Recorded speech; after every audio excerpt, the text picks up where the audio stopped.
એનએસએસના technology અને pharmacy ફેકલ્ટીના વિદ્યાર્થીઓ માટે સેલ્ફ ડિફેન્સ કેમ્પનું આયોજન કરવામાં આવ્યું હતું।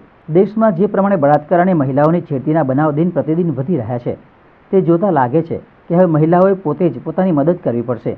કોઈ આવે અને તેમને બચાવે તેવી આશા કરતા સેલ્ફ ડિફેન્સના પાઠ ભણી ગુનેગારોને પોતાની સાચી ઓળખ આપવાનો સમય હવે આવી ગયો છે।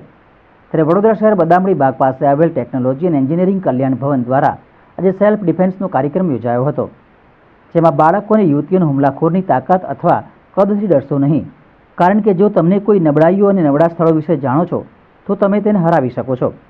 આંખો, નાક, ગળું, ઘૂંટણ, છાતી અને જાંઘ એવા સ્પોટ છે જે પ્રતિરક્ષા માટે તમારે હંમેશા યાદ રાખવા જોઈએ। આ કેમ્પમાં 1000થી વધુ બાળકોએ ભાગ લીધો હતો।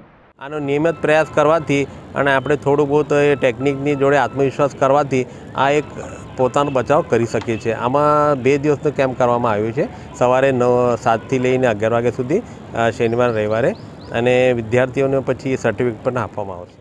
આમાં બાળકોને સેલ્ફ ડિફેન્સની થોડી ટેકનિક શીખવા મળે છે, જેવી રીતે છોકરીઓ જે છે એમને એસિડ અટેક અત્યારે બહુ વધી ગયા છે, છેડખાની થઈ રહી છે, તો કોઈ પાછળથી એમને કિડનેપ કરી લીધું તો એ લોકોને પંચ કેવી રીતે કરવું, એવી બેઝિક સેલ્ફ ડિફેન્સ ટેકનિક શીખવાડવામાં આવે છે, જેથી એ લોકોને આગળ કોઈ પણ જગ્યા પર એ લોકોને કામ આવી શકે।